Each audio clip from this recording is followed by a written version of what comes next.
Fala pessoal, tudo bem? O meu nome é Thiago Fett, eu sou aqui da Cedro Jurídico e essa é a nossa 20ª aula do curso completo de Direito do Consumidor. Já se inscreve aqui no nosso canal do YouTube, já segue a gente também lá no Instagram da Cedro Jurídico para você ter acesso a mais conteúdos de qualidade como esse. O tema dessa aula é a coisa julgada coletiva. A gente vai tratar essencialmente de um só artigo do Código de Defesa, que é o artigo 103, mas vai te explicar todos os incisos e todos os parágrafos desse artigo. E quando a gente fala em coisa julgada coletiva, a gente tem que necessariamente fazer um paralelo, uma comparação com o processo individual. E tem que entender que a coisa julgada, a coletiva, ela tem algumas diferenças em relação ao processo individual, porque o próprio processo individual ele é diferente, ele vai tratar de direitos meta-individuais. Mas a coisa julgada em geral do processo individual ou coletivo ela é analisada a partir de três elementos: os seus limites objetivos, os limites subjetivos e o modo de formação, de produção da coisa julgada. E quando a gente fala do processo individual,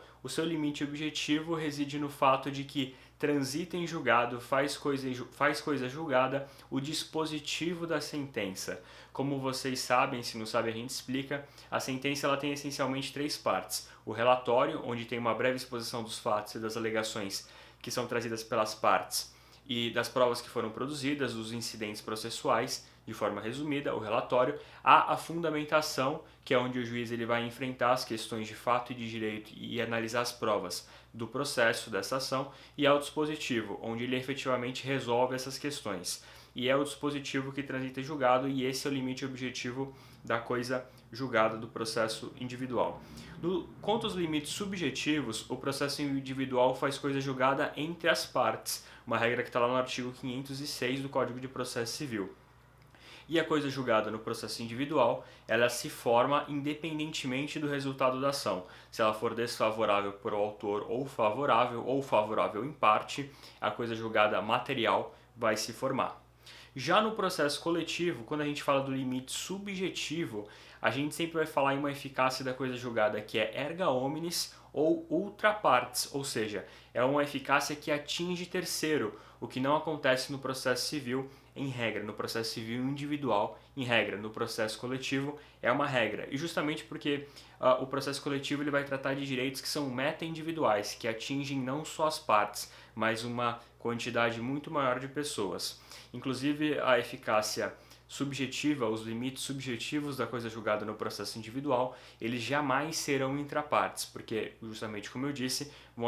vai atingir essa coisa julgada uma quantidade a rigor até indeterminada de pessoas ou indeterminadas, mas determináveis.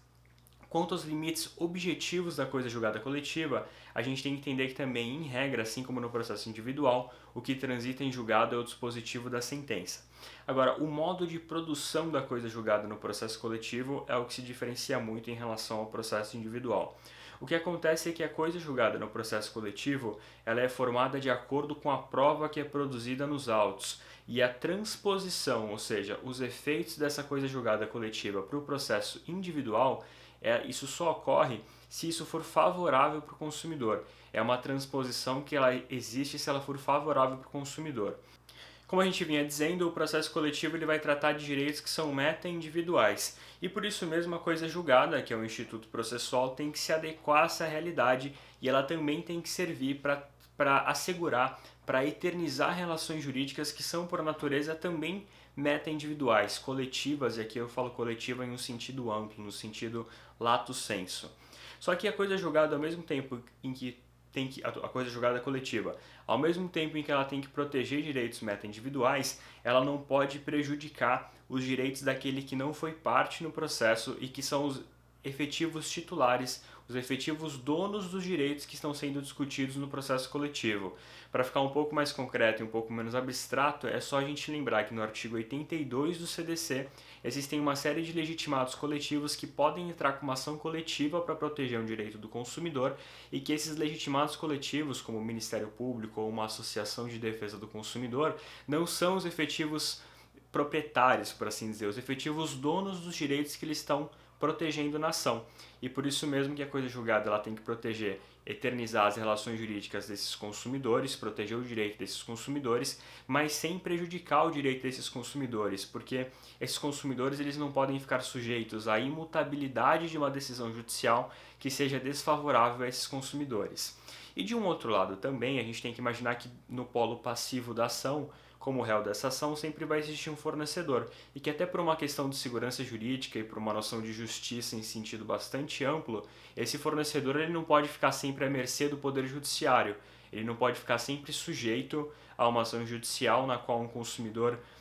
ou um ente coletivo, melhor dizendo, possa buscar um direito contra ele. Então, a redação do artigo 103 do Código de Defesa do Consumidor, ela foi feita justamente para lidar com todas essas questões, tendo por norte todas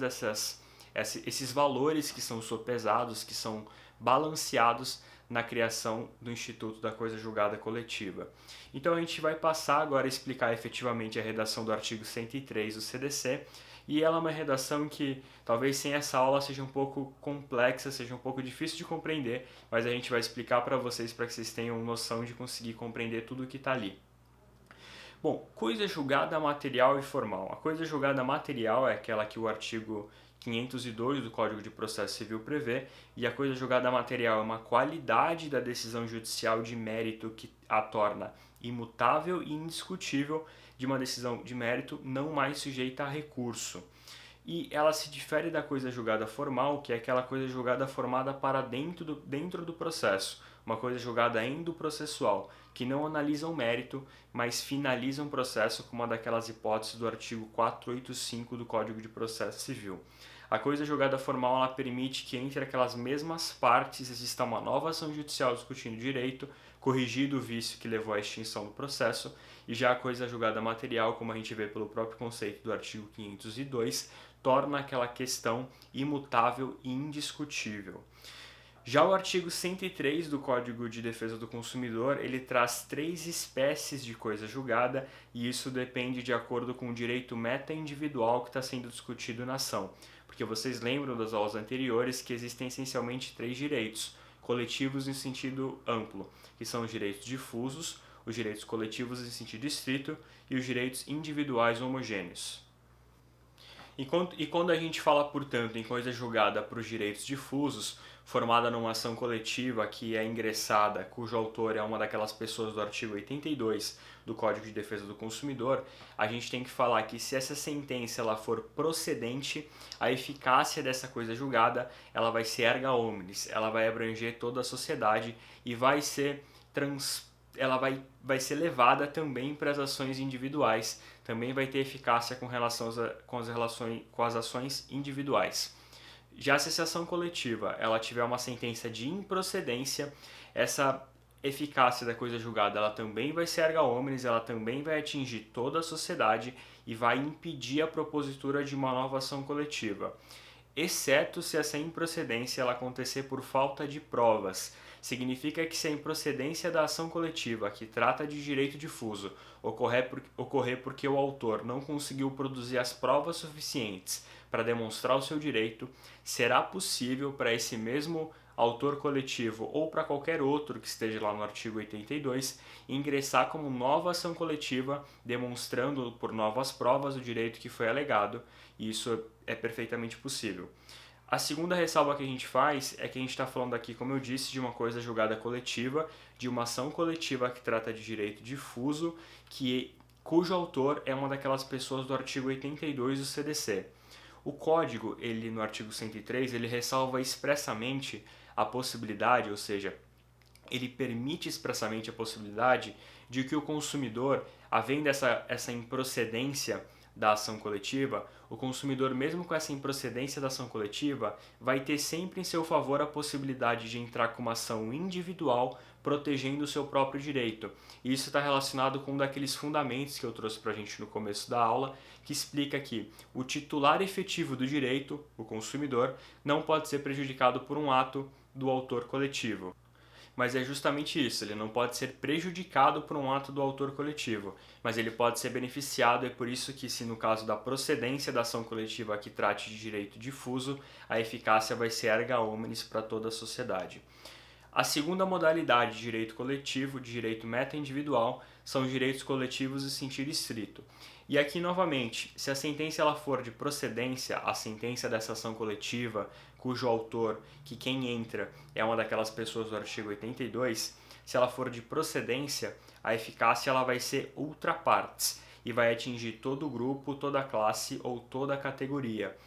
Já se essa sentença dessa ação coletiva que trata de direito coletivo em sentido estrito, ela for de improcedência, a eficácia da coisa julgada também vai ser ultra partes e também vai impedir uma nova ação coletiva e vai atingir todo o grupo, toda a classe, toda a categoria, exceto novamente se essa improcedência dessa ação coletiva que trata desses direitos difusos acontecer por falta de provas, caso no qual será possível ao mesmo autor da ação, o mesmo legitimado do artigo 82 ou qualquer um dos outros legitimados do artigo 82 ingressar com nova ação coletiva buscando o mesmo direito sobre os mesmos fatos, demonstrando o que alega por meio de novas provas. E aqui novamente o código ele vai permitir que nos direitos coletivos, tanto nos difusos quanto nos coletivos em sentido estrito, que essa improcedência da coisa julgada coletiva não vai impossibilitar, não vai impedir que o autor busque, por meio da ação individual,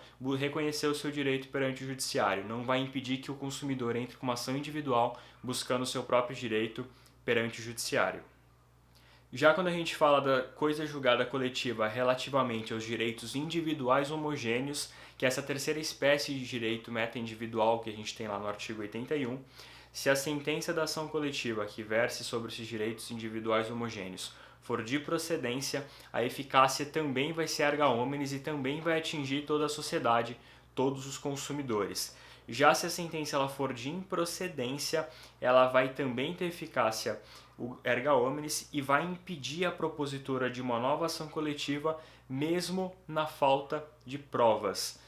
mesmo que a improcedência ocorra pela argumentação de falta de provas. E aqui está uma das principais diferenças em comparação com a coisa julgada da ação coletiva que versa sobre direitos difusos ou que versa sobre direitos coletivos. Mas ainda aqui nessa ação coletiva que versa sobre direitos individuais homogêneos, ainda assim vai ser possível para aquele consumidor individual, por assim dizer, para ficar mais fácil de compreender, aquele consumidor em si, individualmente considerado, ele vai poder ingressar com uma ação judicial perante o Poder Judiciário para proteger o seu próprio direito, para buscar defender o seu próprio direito. As ações individuais elas não são prejudicadas, porque a coisa julgada ela tem um transporte, a doutrina utiliza uma expressão em latim, que ela é in utilibus. Ela é transportada, a coisa julgada coletiva, ela produz efeitos para as ações individuais se for favorável. Se não for favorável, o consumidor vai poder sempre buscar por meio de sua ação individual o direito que ele busca ver reconhecido. E isso está intimamente ligado com o princípio da máxima eficácia da tutela coletiva.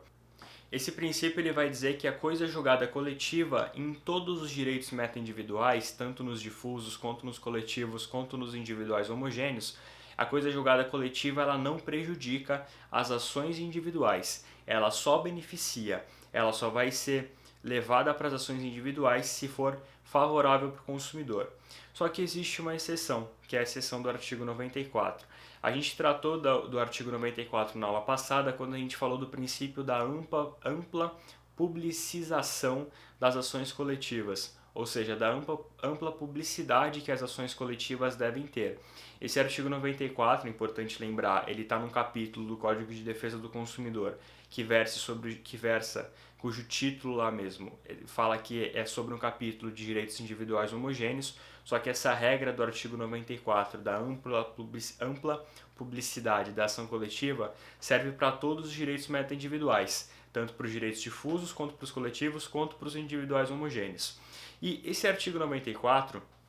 ele exige uma ampla divulgação da ação coletiva, porque ele quer permitir que os titulares dos direitos que são ali discutidos, os direitos coletivos, dos consumidores, eles tenham conhecimento dessa ação coletiva, para que eles possam fiscalizar essa ação coletiva, para que eles possam, se quiser, ingressar como ação individual, ou até mesmo, e é aqui que está um ponto interessante, ingressar como litisconsortes dessa ação coletiva que está tramitando na justiça. E aqui a grande questão é que a gente está falando a aula toda que a coisa julgada coletiva, ela não afeta as ações individuais, mas ela só beneficia. E aqui tem uma exceção, porque se o consumidor ele decidir ingressar como litisconsorte na ação coletiva, ele vai estar ali lado a lado daquele legitimado coletivo e vai estar brigando pelo direito coletivo. E aí, nesse caso, por ele fazer parte dessa relação processual, é que ele vai ser atingido pela coisa julgada coletiva, ainda que a coisa julgada coletiva seja pela improcedência, seja desfavorável, e aí ele não vai poder entrar com uma ação individual buscando o reconhecimento do seu direito de uma forma individualizada. E aqui a gente tem que mencionar também o artigo 104, porque o artigo 104 ele vai falar da incidência da coisa julgada coletiva para quem tem uma ação individual em curso. Então imagina o seguinte, imagina que o seu João ele mora no interior do estado e aí ele entra com uma ação de direito bancário, processando uma instituição bancária, processando um banco por uma questão contratual qualquer de um contrato que ele tenha com o banco. E aí ele tem conhecimento de que o Ministério Público entrou com uma ação judicial contra esse banco, questionando exatamente aquele ponto do contrato que o seu João está questionando lá na ação individual dele. O artigo 104 ele vai dizer que, e aqui é uma mistura do artigo 104, uma conjunção do artigo 104 com a jurisprudência do STJ, que vão dizer que esse banco, que esse réu da ação coletiva, que também é réu lá na ação individual do seu João, eles vão ter que o banco vai ter que comunicar ao seu João de que existe uma ação coletiva e a partir desse momento que o seu João, que o autor da ação individual, tem o conhecimento da ação coletiva, ele vai ter até 30 dias para pedir a suspensão da sua ação individual. Se ele pedir a suspensão dessa ação individual e aquela ação coletiva, no nosso exemplo do Ministério Público, ela for procedente, ela for favorável à tese do Ministério Público, a tese que está sendo discutida ali sobre o direito bancário, o seu João vai se beneficiar dessa coisa julgada e ele vai poder então depois liquidar o seu direito, executar o seu direito nas formas que a gente explicou na aula passada. Já caso o seu João, caso o autor da ação individual, tendo sido cientificado de que existe uma ação coletiva, ele não pedir a suspensão, caso ele não peça essa suspensão, a coisa julgada coletiva não vai produzir efeitos em relação a ele. E aí a coisa julgada que vai reger o caso do seu João, desse autor individual, vai ser a coisa julgada que se formar no processo individual que ele propôs ali perante a justiça estadual, que eu acho que é o exemplo mais provável de existir. Agora, eu estou falando aqui de uma faculdade do seu João suspender ou não a demanda, e uma possibilidade de suspender ou não a demanda. E aqui a gente entra num ponto polêmico da aula.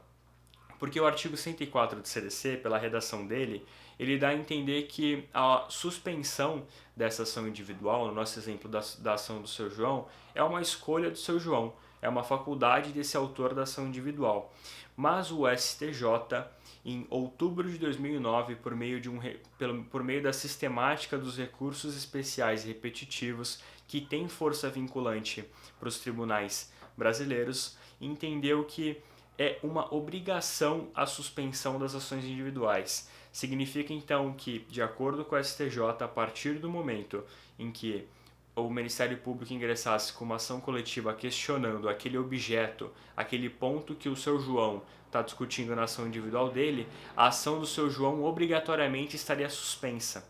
O problema, e a doutrina critica aqui muito o STJ, é que nesse ponto o STJ ele legislou. Ele foi além do que a lei permite, porque o artigo 104, pela redação dele, vocês podem ler aí, é muito clara no sentido de que essa suspensão ela é uma escolha, ela é uma faculdade do autor da ação individual. De todo modo, é bom que vocês saibam disso, é bom que vocês saibam que o artigo 104 diz uma coisa e o STJ tem um precedente repetitivo com força vinculante em um sentido completamente contrário.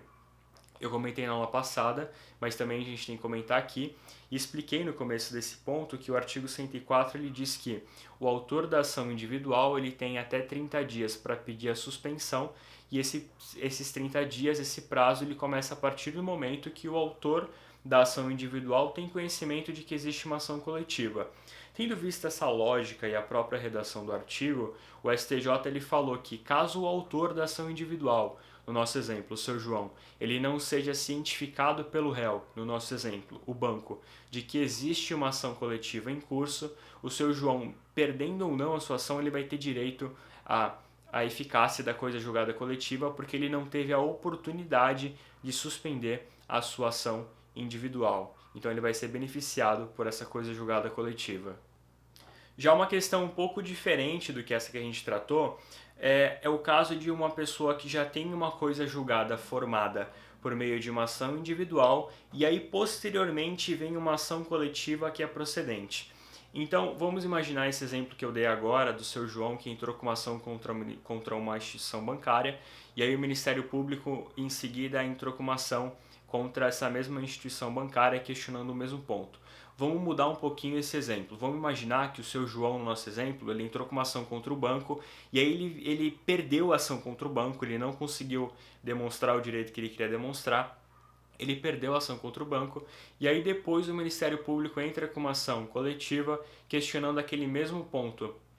que o seu João questionava, mas aí nesse caso da ação coletiva, o juiz, um outro juiz, ele acolhe a tese do Ministério Público e forma uma coisa julgada favorável. A questão que a doutrina faz é, o seu João, o autor daquela ação individual que já tem uma coisa julgada formada para ele individualmente e de forma desfavorável, ele vai ser beneficiado por essa coisa julgada coletiva que é posterior?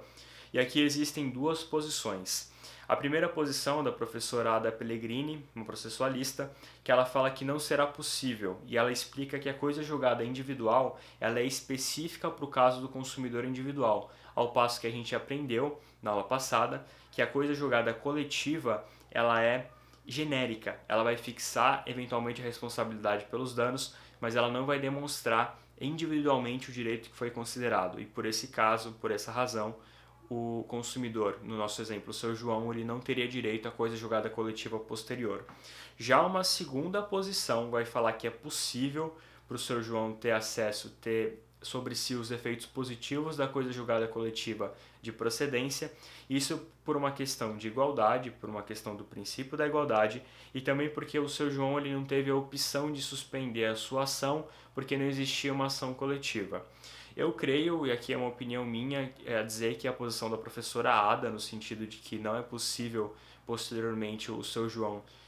se utilizar dos efeitos da coisa julgada coletiva, é a que mais parece adequada dentro do ordenamento jurídico. Porque se realmente já houve uma formação de uma coisa julgada individual, não seria possível depois a fruição dos efeitos positivos da coisa julgada coletiva. Até mesmo porque a gente viu na aula passada que o seu João, tendo os efeitos positivos em seu favor, ele teria que demonstrar uma liquidação ou numa habilitação imprópria, para alguns na doutrina, o nexo de causalidade, o dano e quanto ele sofreu de dano. E se o Poder Judiciário já disse, no caso do autor individual, do seu João, de que ele não teria direito ao direito que ele buscava na ação individual, não faz sentido permitir posteriormente uma nova liquidação, que seria no mais uma nova ação de conhecimento, com uma nova fase de conhecimento e com todas as fases do processo. Outra questão que a gente tem que estudar aqui é a questão da extensão territorial da coisa julgada coletiva. E esse ponto a gente tem que tratar porque o artigo 16 da Lei de Ação Civil Pública vai dizer que proferida uma sentença coletiva, a validade dessa sentença ela vai ficar limitada ao território de competência do juiz que processou e proferiu essa sentença. Essa norma da Lei de Ação Civil Pública a gente trata nessa aula de Direito do Consumidor, porque vocês lembram da aula anterior que o processo coletivo, e aqui também o processo coletivo de consumo, ele é formado por uma série de diplomas legislativos, por uma série de leis, no qual não existe um diploma central, uma lei central. Então a gente tem que entender como esse artigo 16 ele entra no processo coletivo de consumo. E a verdade é que a doutrina, de maneira unânime, de maneira pacífica, ela sempre disse que esse artigo 16 é inconstitucional e ele é ineficaz. E aí, em 2011, dois precedentes também repetitivos e também com força vinculante, portanto, do STJ, reconheceram isso e afirmaram que nas ações civil públicas, a gente pode ler aqui, nas ações coletivas, as sentenças e acórdãos elas valem por todo o país e não ficam limitadas ao território do juiz que proferiu essa decisão. Essa decisão inicial da STJ de força vinculante é de 2011, mas em 2016 e 2018 esses precedentes eles foram reafirmados pela STJ. O que significa dizer com tranquilidade que esse artigo 16, que limita a extensão territorial da coisa julgada para o território de competência do juiz que proferiu a sentença, esse artigo é inconstitucional e não é aplicável ao nosso processo coletivo de consumo. Uma outra questão que a gente tem que analisar também é uma questão sobre os limites objetivos da coisa julgada. No começo da aula a gente falou que tanto no processo individual quanto no processo coletivo, o que transita em julgado, o que se torna imutável e indiscutível é o dispositivo da sentença, é o dispositivo do acórdão. E tanto é que o Código de Processo Civil, no artigo 504, ele vai falar expressamente que não faz coisa julgada, ou seja, não se torna imutável, os motivos que o juiz utiliza na sentença, ainda que importantes para determinar o alcance da parte dispositiva, e também não faz coisa julgada a verdade dos fatos que o juiz chega, a verdade é que o juiz conclui na apreciação, na formação da sua decisão. Isso, exatamente a regra, significa que só a parte dispositiva da sentença do acórdão é que vai se tornar imutável, é que vai transitar em julgado.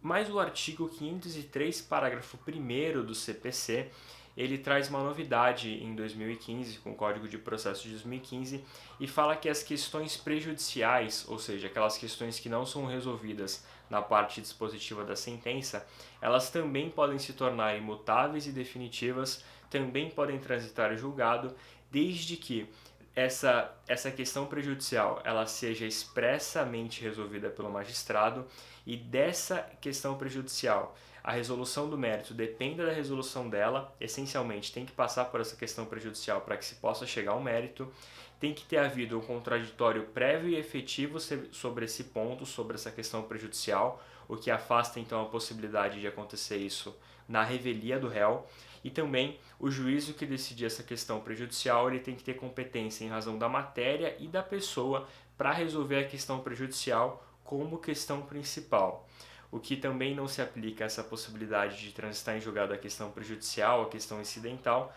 caso o processo no qual se tramite essa questão, essa ação, exista restrições probatórias ou limitações à cognição, caso se trate, por exemplo, de um processo de juizado especial cível.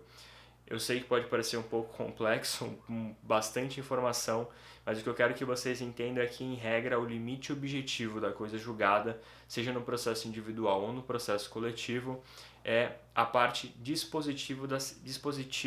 da sentença. Eu repito, a sentença tem um relatório, a fundamentação e o dispositivo,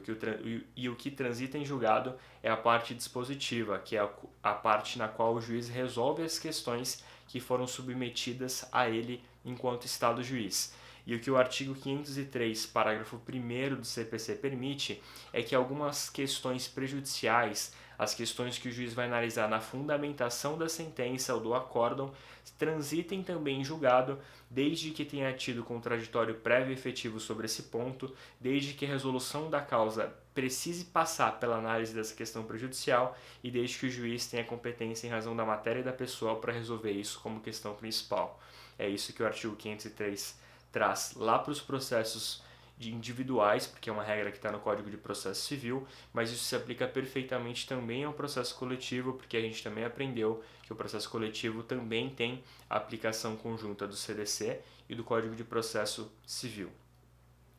O último ponto dessa aula é a teoria da relativização da coisa julgada. O processo civil brasileiro, e aqui eu estou falando do processo civil individual, tanto do individual quanto do coletivo, tem no seu sistema a ação rescisória. E a ação rescisória ela é uma ação de impugnação judicial que busca rescindir uma decisão judicial transitada em julgado, e ela deve ser proposta num prazo decadencial de até 2 anos a contar do trânsito em julgado, sendo proposta em 2º grau de jurisdição, nos tribunais de justiça ou nos tribunais regionais federais, e quando a gente fala da justiça comum aqui. E essa ação rescisória é uma ação que permite a relativização da coisa julgada nos casos e e na forma dos artigos 966 a 975 do Código de Processo Civil. Só que, paralelamente à ação rescisória, ou seja, a parte da ação rescisória, existe uma teoria da relativização da coisa julgada, que é trabalhada por processualistas civis, por professores dessa área. E essa teoria ela vai dizer que, em virtude dos avanços tecnológicos, seria possível a rediscussão das questões que já foram decididas pelo Poder Judiciário, que já se tornaram imutáveis, e isso por uma questão de justiça, por uma questão de equidade e com base nos avanços da ciência. Então, o exemplo mais clássico que a doutrina traz é da investigação de paternidade e o surgimento do exame de DNA. Uma pessoa que teve contra si um filho, que teve contra si uma sentença negativa de investigação de paternidade, porque não existia o exame de DNA, pode hoje, isso o STJ já reconheceu em precedentes, pode hoje rediscutir essa questão que já tem coisa julgada material formada por uma questão de justiça e com base nessa teoria da relativização da coisa julgada. No processo coletivo, eu trouxe o exemplo da investigação de paternidade porque é uma questão tipicamente de direito de família, de direito individual, de processo individual. Mas no processo coletivo isso é perfeitamente possível, essa possibilidade de trazer a teoria da relativização da coisa julgada. Isso é comum no direito ambiental e o exemplo que a doutrina dá é da queima da palha da cana. A queima da palha da cana ela prejudica o solo, só que isso a gente sabe, a ciência sabe hoje, porque durante muito tempo isso foi visto como algo lícito e não configurava uma poluição ambiental ilícita, uma conduta ilícita. E hoje já não se pensa assim, e a doutrina traz isso como um exemplo de aplicação da teoria da relativização da coisa julgada no processo coletivo. Em direito do consumidor, quando a gente fala de processo coletivo do direito do consumidor, objeto aqui da nossa aula, também é possível. A questão é que não existe ainda um precedente na jurisprudência que tenha sido trabalhada essa questão, mas é possível desde que você consiga visualizar a aplicação dela num caso concreto de direito de consumo.